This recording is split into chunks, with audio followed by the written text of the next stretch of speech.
Commander Jake Morrison stood at the viewing port of the diplomatic ship Horizon's Edge, watching the blue-green planet grow larger below them. The world looked peaceful from space, with swirling clouds and vast oceans. But Jake knew better than to trust first impressions. In his 15 years of military service, pretty things often turned out to be the most dangerous. "Commander, we're getting the final briefing from the Zephyrian delegation called Dr. Lisa Grant from across the bridge." The scientist was excited about this mission. For her, this was the chance of a lifetime to study alien species up close. For Jake, it was just another job that could go wrong in 100 different ways. Jake walked over to the communication console, where 3 alien faces appeared on the screen. The Zephyrians looked like giant sea creatures with smooth blue skin and large black eyes. Their leader, High Coordinator Veltar, spoke in a voice that sounded like water flowing over rocks. "Human delegation, welcome to Kythera Prime. This world will test your species' worthiness to join our alliance. Many races have attempted this trial. Few have succeeded." Jake nodded respectfully. "We understand the terms, High Coordinator." 72. "Hours on the surface with minimal equipment? We're ready." Veltar's expression was hard to read, but Jake caught something that looked like amusement. "Your confidence is noted, Commander Morrison. However, confidence and survival are different things entirely." The screen shifted to show 2 other alien species. The first was an insect-like creature with 4 arms and compound eyes. This was Commander Ziktok of the Vrex. The second alien looked like it was made of living crystal, its body reflecting light in strange patterns. This was Resonance Prime Kethter of the Hegemony. "Most species bring advanced weapons and environmental suits," Ziktok clicked. "What equipment do you humans plan to use?" Jake looked at his small team. Dr. Lisa Grant was their scientist and medic. Chief Engineer Pete Collins knew how to fix anything and build tools from scraps. Security Officer Amy Brooks was the best tracker and fighter Jake had ever worked with. They were good people, but they looked so normal compared to these alien beings. "We'll take basic survival gear," Jake replied. "Water purification tablets, first aid supplies, some food rations, and simple tools. Nothing fancy." The 3 aliens exchanged glances. Veltar made a sound that might have been laughter. "Interesting choice. Most species request plasma weapons or energy shields. You humans seem to prefer ... primitive methods." "We work with what we have," Jake said simply. After the communication ended, Lisa looked worried. "Jake, are you sure about this? These aliens have been testing species for centuries. They know what works and what doesn't." Pete Collins was checking their equipment one more time. "The survival gear is good quality, but it's pretty basic. We've got knives, rope, water purifiers, medical supplies, and 5 days of food rations." Amy Brooks was studying the planet data on her tablet. "The jungle down there is full of predators. Some of them are really big. Zephyrians call them things like shadowmaws and spine hunters. Doesn't sound friendly." Jake gathered his team around the mission table. "Listen up. These aliens think we're just another soft species that got lucky with space travel. Been watching us for months, and they see humans as weak and dependent on technology, aren't we?" Lisa asked. "I mean, compared to them, we don't have claws or natural armor or anything special." "That's where you're wrong," Jake said quietly. "Humans have something these aliens don't understand yet. We're survivors. We've been killing things bigger and stronger than us since we lived in caves. We just got better at it." The ship's captain announced over the intercom that they were approaching the drop zone. Jake looked out at the green world below and felt something old stirring in his chest. It wasn't fear exactly, but it wasn't excitement either. It was recognition. His ancestors had faced unknown dangers before, and they had survived. Remember, Jake told his team as they prepared to board the drop shuttle? "We're not here to impress them with our technology. We're here to show them what humans can do when we need to survive." The shuttle bay was filled with alien observers. Dozens of different species had come to watch the humans attempt the trial. Some looked curious, others seemed bored. Few appeared to be taking bets on how long the humans would last. As they walked toward the shuttle, Jake heard whispered comments from the alien crowd. Words like fragile and hopeless, and another failure followed them. The aliens saw 4 ordinary-looking humans with basic equipment, and they expected to watch another quick defeat. Veltar approached them at the shuttle entrance. "Commander Morrison, I must ask one final time. Are you certain you don't want better equipment? We have seen many brave species fall to Cathara Prime's dangers." Jake looked the alien leader in the eyes. "High Coordinator, humans have been dealing with dangerous predators for a very long time. We'll manage." "Very well," Veltar replied. "The trial begins when you touch the surface. 72 hours. If you need rescue, activate your emergency beacon. There is no shame in admitting defeat." As the shuttle door closed, Jake caught one last glimpse of the alien observers. They were already turning away, losing interest. In their minds, the humans were just another doomed species that would call for rescue within hours. The shuttle descended through the atmosphere, and Jake felt the familiar weight of anticipation settle on his shoulders. Below them waited a world, full of creatures that had evolved to kill. But Jake wasn't worried. Humans had been dealing with killers since the beginning of time. The only difference was that, this time, the aliens would be watching. The shuttle touched down in a small clearing surrounded by massive trees that stretched up into the misty canopy. Jake was the first to step onto the soft ground of Cathara Prime, followed by his team. The air was thick and humid, filled with strange smells and the distant sounds of alien wildlife. "Oxygen levels are good," Lisa reported, checking her scanner. "But there are lots of spores and pollen in the air. Some of it might be toxic."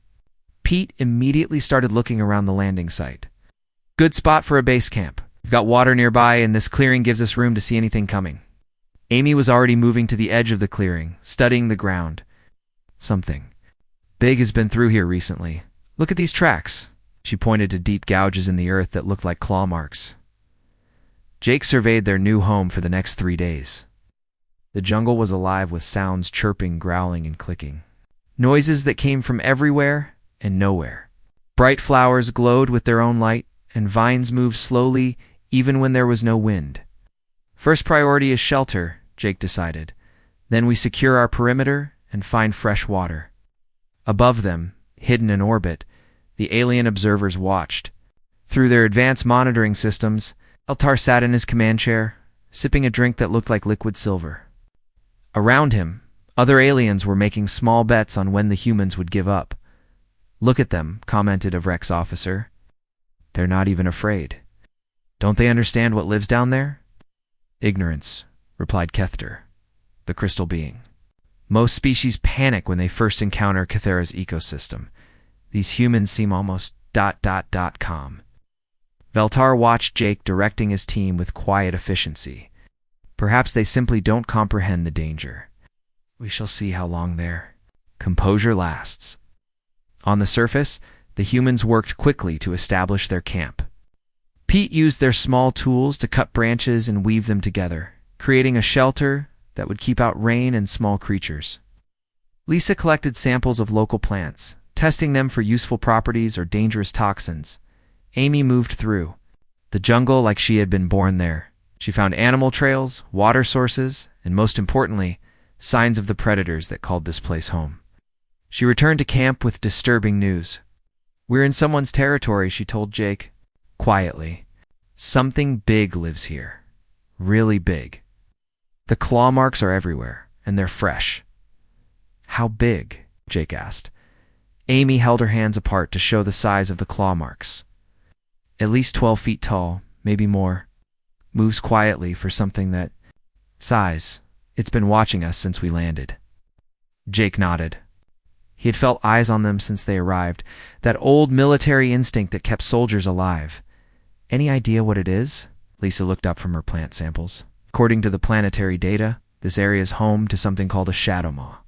It's the apex predator on this continent. It weighs about 800 pounds, has natural camouflage, and its saliva is acidic."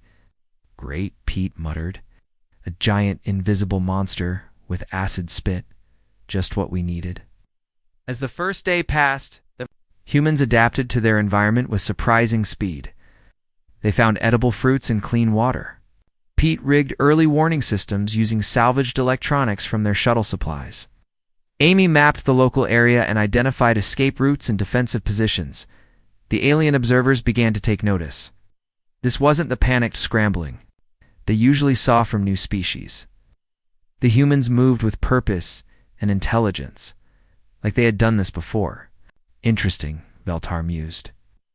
They're not trying to hide from the ecosystem. They're adapting to it. It won't matter, Ziktok clicked confidently. Wait until they meet their first real predator. These soft mammals will break quickly. On the second day, Jake's team had established a secure camp with clean water, food sources, and basic defenses. They took turns on watch, with Amy teaching the others how to read the signs of approaching danger. The jungle gets quiet when something big is moving, she explained during the morning briefing. Birds stop singing, insects go silent. That's when you know to be ready. Lisa had identified several plants with useful properties, some that could treat wounds, others that were good to eat, and a few that might work as natural insect repellent. Pete had built snares to catch small animals and improved their shelter to be more comfortable. But Jake knew their real test was coming soon. The feeling of being watched had grown stronger, and Amy reported finding fresh tracks getting closer to their camp each day. It's learning our patterns, Amy said on the second evening. Whatever this thing is, it's smart. It knows when we go for water, when we sleep, when we're most vulnerable. Let it watch, Jake replied calmly. Every predator makes the same mistake eventually. What mistake is that? Pete asked. Jake looked out into the dark jungle where glowing eyes occasionally flickered in the shadows. They assume their prey won't fight back. That night, as the team slept in shifts, the shadow moth finally made its move. It had been circling their camp for hours, moving through the trees like a living shadow.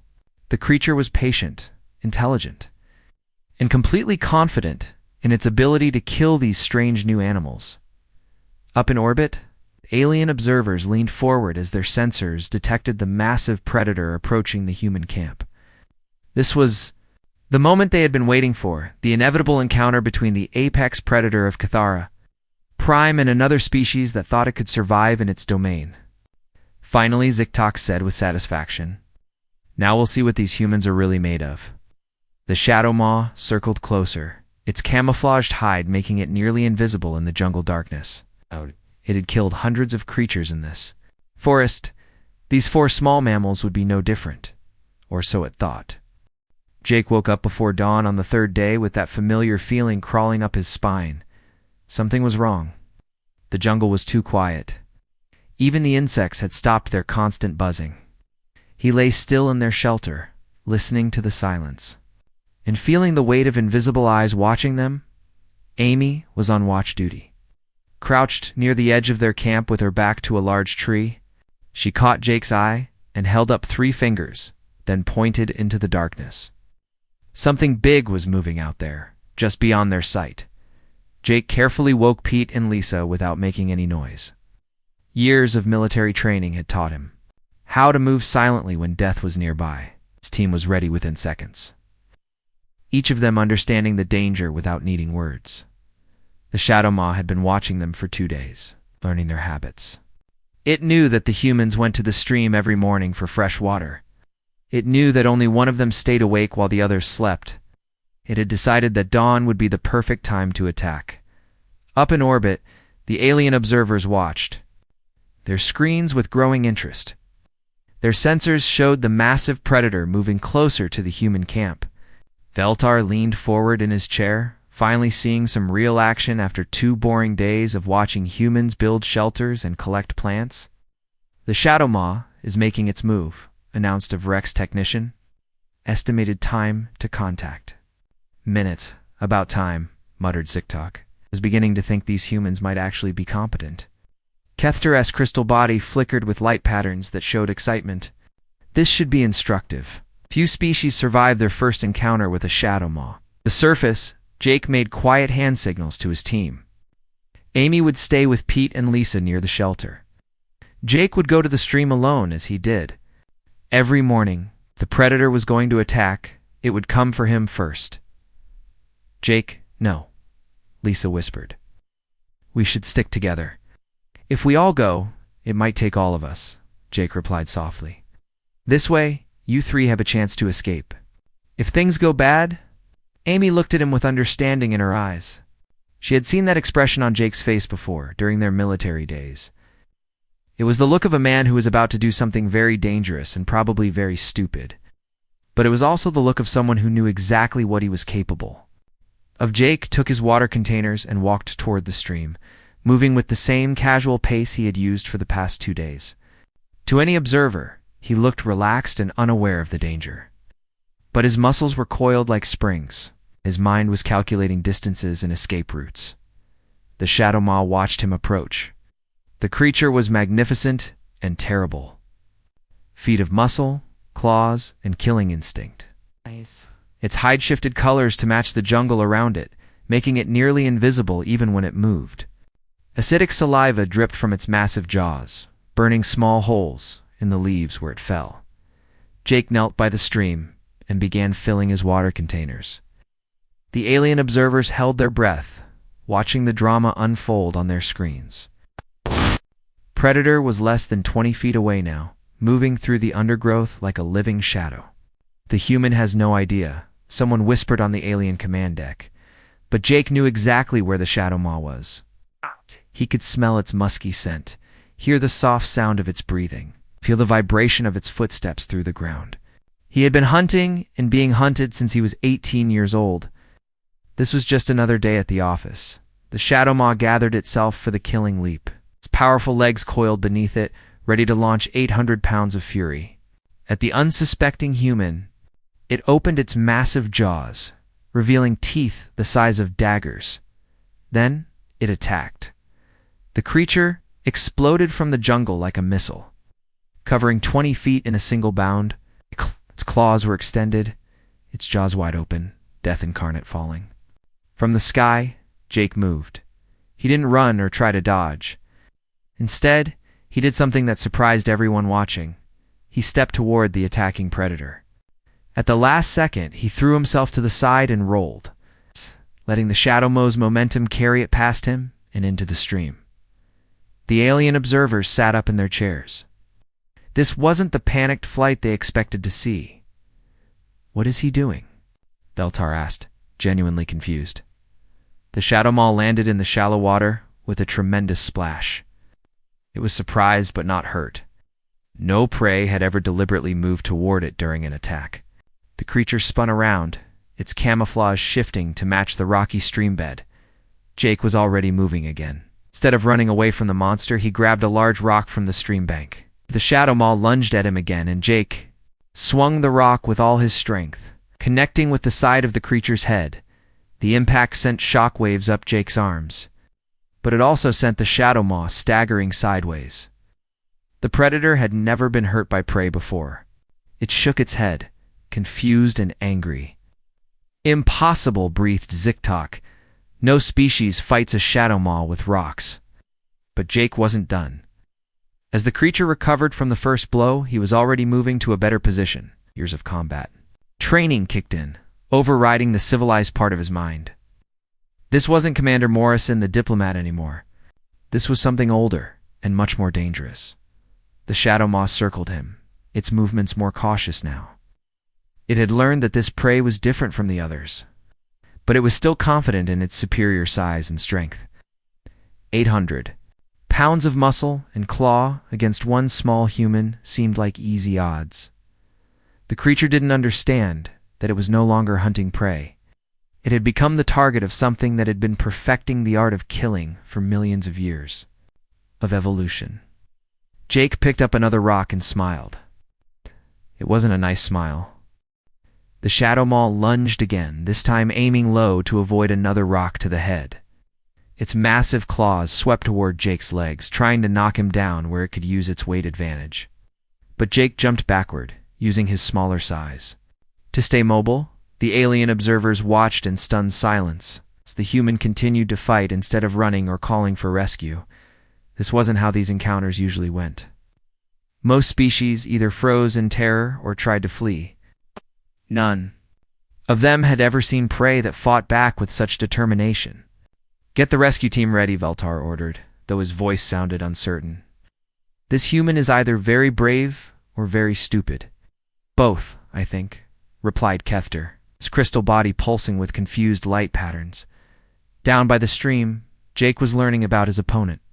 The Shadow Maw was incredibly strong and fast, but it was also used to easy kills. It expected its prey to panic, to make mistakes born of fear.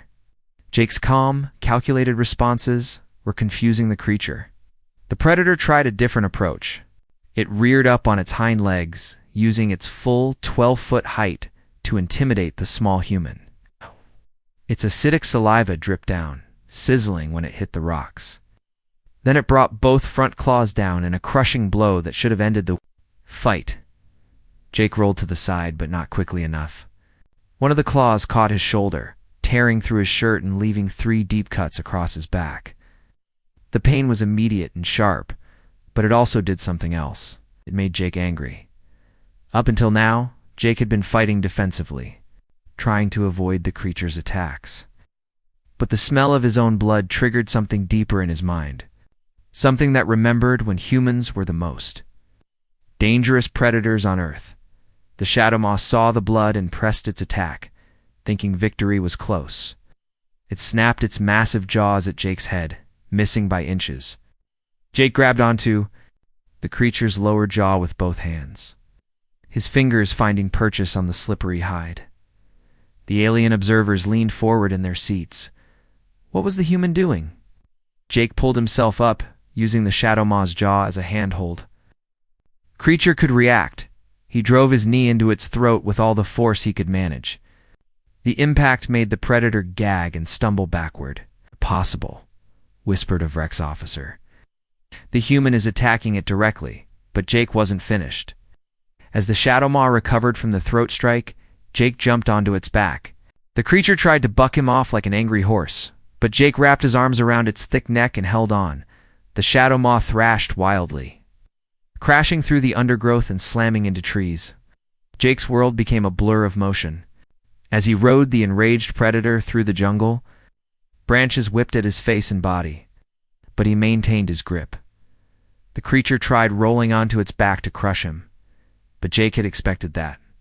At the last second, he shifted his position and wrapped his legs around the Shadow Maw's torso, locking himself in place like a human cage. "What is he doing?" Eltar asked, his voice filled with disbelief. "He's trying to strangle it," Amy said, quietly from the camp, watching the battle through the trees. She had seen Jake fight before, but never like this. This was something primal and terrifying.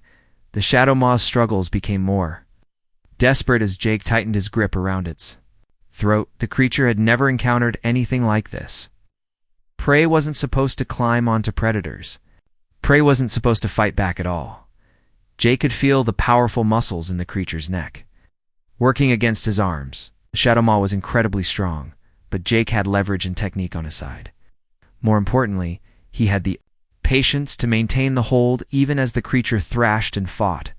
The alien observers watched in horrified fascination as the battle continued. The human wasn't just surviving, he was winning. Against an apex predator 3 times his size, using nothing but his bare hands and determination. "This is not possible," Ziktok clicked nervously. "Shadow Maws are perfect killers. They don't lose to soft mammals." But on the screen, they could see the creature's movements becoming weaker. Jake's grip was cutting off blood flow to its brain, slowly but surely shutting down the massive predator's body. The Shadow Maw's thrashing became uncoordinated, its roars turning into desperate gasps. Jake felt the change in the creature's movements. The wild bucking was becoming sluggish. The powerful muscles in its neck were no longer fighting his grip as strongly. But he didn't let up. Military training had taught him that the most dangerous moment in any fight was when your enemy seemed defeated but wasn't quite dead yet. The Shadow Maw made one final attempt to free itself. It threw itself sideways into a large tree, hoping to crush the human against the trunk. Jake absorbed the impact, feeling his ribs cracked, but he maintained his hold. Pain was temporary. Letting go meant death. The creature's legs began to buckle. Its movements became weak and unsteady. The acidic saliva stopped flowing from its jaws. Shadow Maw, apex predator of Kithara Prime, was dying. Jake held on for another full minute after the creature stopped moving. Only when he was absolutely certain it was dead did he release his grip and slide off the massive body. He stood over the shadow maw, breathing heavily, covered in blood and dirt and acidic burns. The alien observers sat in complete silence, trying to process what they had just witnessed.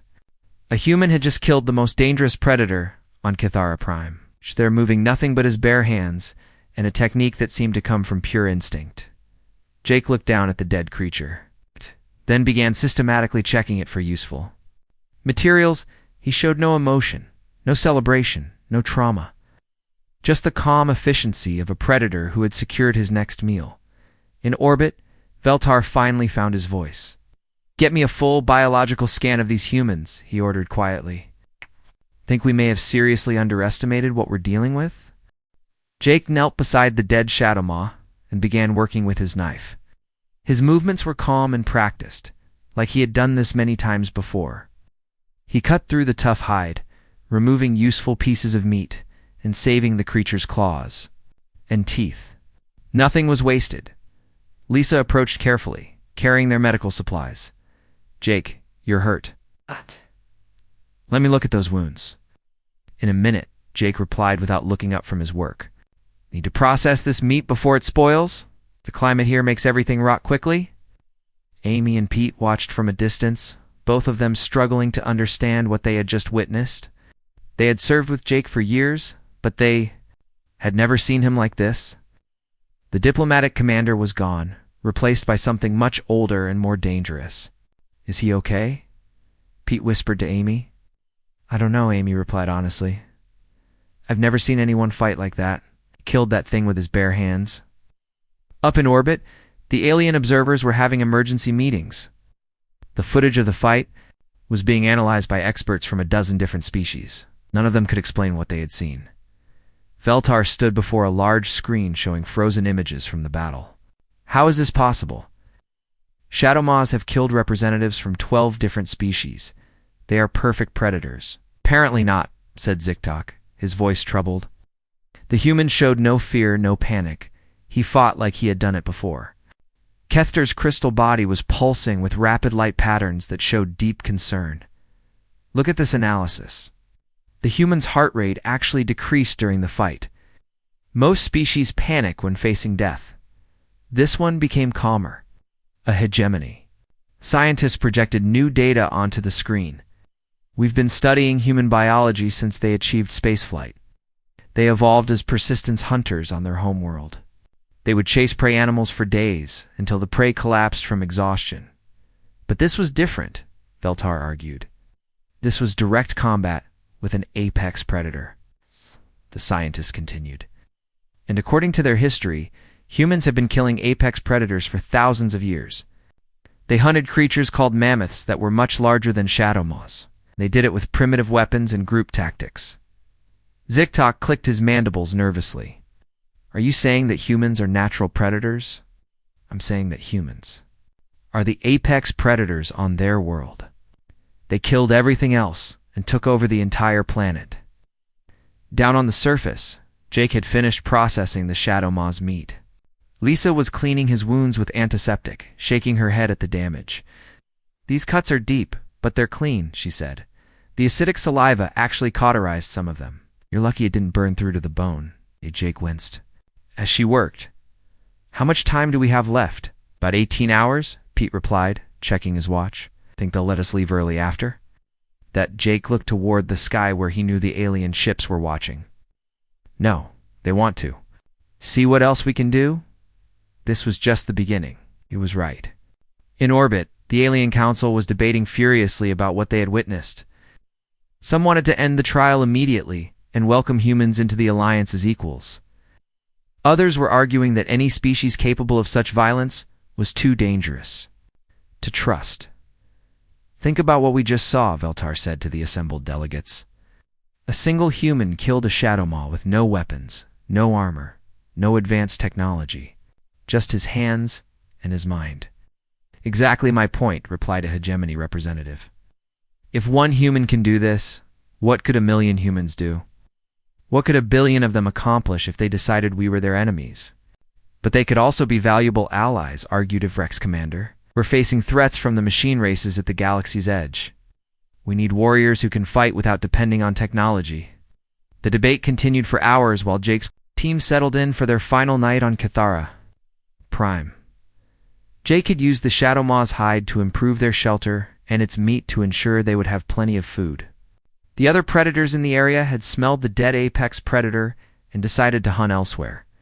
"Jake," Lisa said as they sat around their small fire, "can I ask you something?" "Sure." "Where did you learn to fight like that?" "That wasn't military training, that was something else." Jake stared into the flames for a long time before answering. "My grandfather was a hunter back on Earth. Real hunting, not sport hunting. Taught me that every animal, no matter how big or dangerous, has weak points. You just have to be patient, enough to find them, and brave enough to exploit them." "But the way you stayed calm during the fight," Amy said. "Most people would have panicked." "Panic gets you killed," Jake replied simply. "Fear makes you stupid. Anger makes you careless. If you want to survive, you have to stay calm and think." Pete poked at the fire with a stick. "Do you think that aliens understand what they just saw?" Jake looked up at the stars. "Some of them do. The smart ones are probably pretty worried right now." He was right again.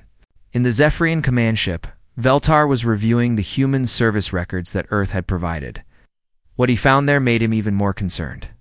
"This Jake Morrison has been in 17 major conflicts," he told his aide. "He's killed enemy soldiers, destroyed military installations, and led successful missions behind enemy lines. And he's considered a diplomat by human standards." "What does that mean?" his aide asked. "It means that this may be one of their gentler representatives. If this is what humans send to make peace, what do they send to make war?" As dawn broke on Cathara Prime, the trial time expired. Jake's team activated their rescue beacon and waited for pickup. They had not only survived 72 hours on one of the galaxy's most dangerous worlds, but they had thrived. When the shuttle arrived, Jake was the last to board. He took one final look at the jungle that had tested him and found him worthy. Behind him lay the remains of a creature that had killed dozens of other species' representatives. "Commander," the shuttle pilot said nervously, "the alien delegation wants to speak with you immediately upon return." Jake nodded. "I figured they would." As the shuttle lifted off, Jake could see alien ships gathered in orbit, many more than had been there when they landed. Word of what had happened was spreading quickly through the galactic community. "Think we passed their test?" Pete asked. Jake smiled, and for the first time since the fight, it was the diplomatic smile they all remembered. "I think we showed them exactly what humans are capable of when we need to be." In the Zephyrian command ship, Veltar was making the most important decision of his career.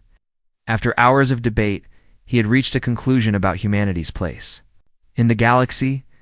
"Send the message to the Alliance Council," he ordered. "Humanity is approved for full membership with all rights and privileges. But add a special notation to their file." "Right. What notation? High Coordinator?" Veltar looked at the screen showing Jake's team boarding their shuttle. "Mark them as apex predators. Recommend that no Alliance members should ever give humanity a reason to consider them prey."